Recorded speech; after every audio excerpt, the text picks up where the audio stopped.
government's vision of bringing back the culture of rail transport in the country. Once fully operational, the entire north-south commuter railway line will reduce travel time between Clark International Airport to Calamba from more than 4 hours to less than 2 hours.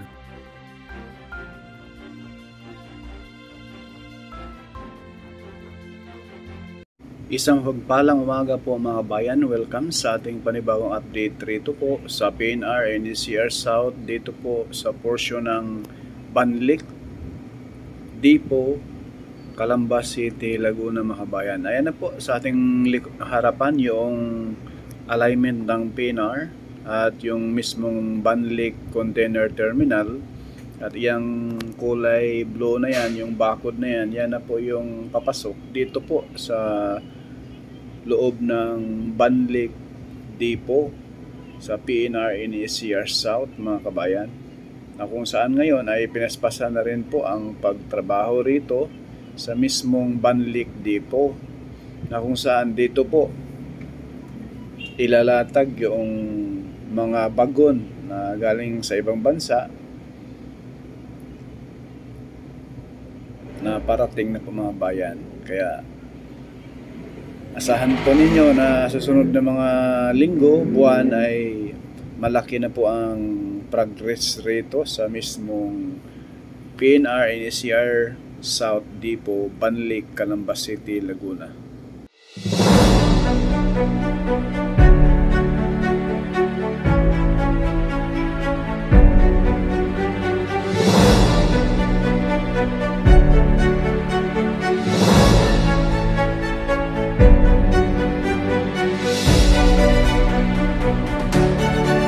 The entire north-south commuter railway is being constructed in 3 segments: Malolos-Clark, Tutuban-Malolos, and Solis-Calamba.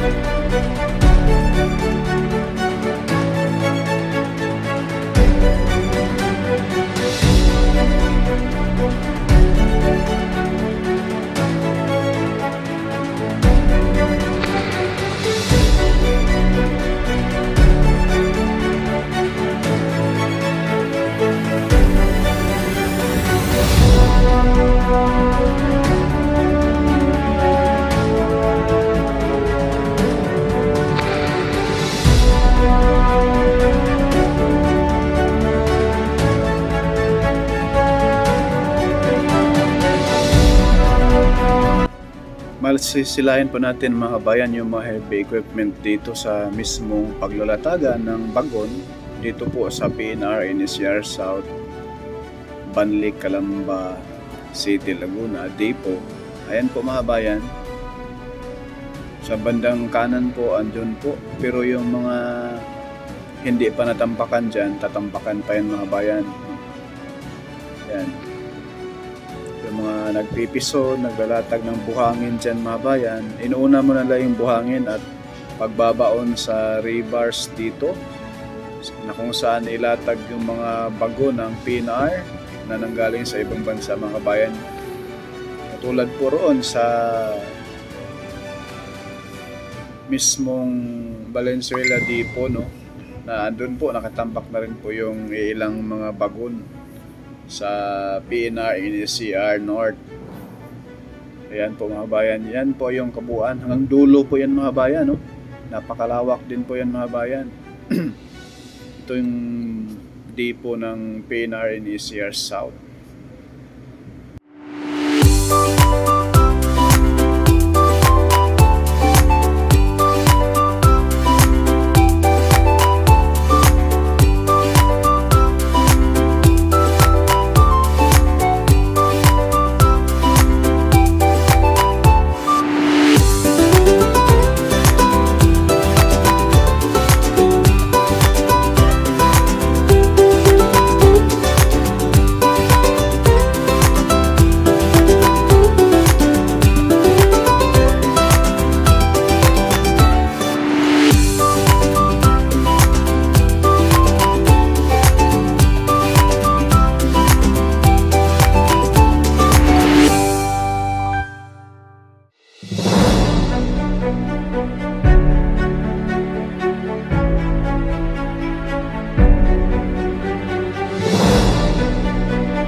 Dito naman po sa kabila mga bayan, hindi po tayo sure kung, pero ito ay part ng PNR NCR South, no, itong ginagawa rito. Posibleng yan po ay tirahan ng mga nagtrabaho dyan. Yan, masisilayan natin yan mga bayan. Yung baka yung opisina ng mga engineer, no, posible rito sa area.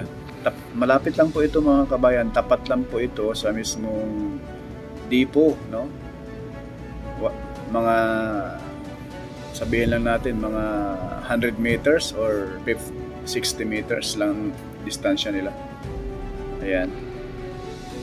Maraming building din po yan mga bayan. Yung bungalow style, no?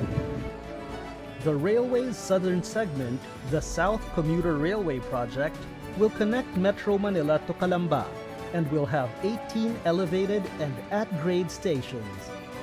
The signing of the South Commuter Railway Project loan agreement between ADB and the Government of the Philippines in June 2022 marks another milestone in the government's efforts to provide comfort and convenience to Filipino commuters within Metro Manila and neighboring provinces. Ito naman po mga bayan, sa portion po ito ng bandang Mamatid Station, yung pinaka-old station dito sa Mamatid, Cabuyao, Laguna, no? Ito po na puspusan ngayon, pinaspasan ngayon nila mga kabayan ang pagbaon ng mga board pile na kung saan dyan po itayo yung mismong poste ng PNR NCR South dito sa area mga bayan. Ayan po, may mga rebars dyan, no? Yan na po yung board pile na ibabaon doon sa ilalim ng lupa, saka pa magtatayo ng pinaka main poste sa pinakagitna. Ayan, bandang kanan po may mga baon na po yan mga bayan. Din huhukayin nila, saka sila maglatag ng rebars doon sa pinakailalim, at yung pinakagitna, yun na po yung poste, no? Ayan po mga bayan. Yung dulo niyan mga bayan, andyan na po yung pinakaunang poste rito sa PNR NCR South. Kaya itong alignment na ito, papunta na po ito doon sa Santa Rosa City, Laguna, na paghukay, nagbabao na po ng mga rebars ng board pile.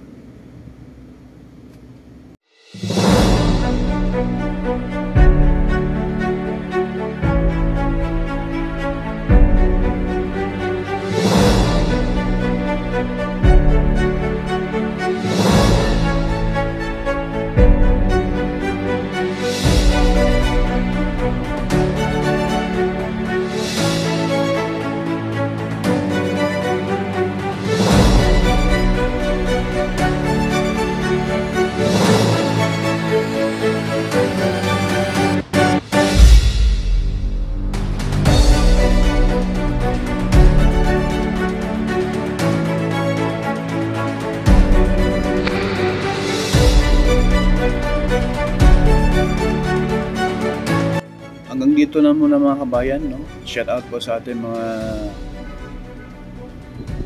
Hyundai supervisor dyan, at kay Ma'am Ami Campbell, Ma'am Lisa Torres, at sa ating mga OFW dyan, no? Saan mga sulok ng mundo.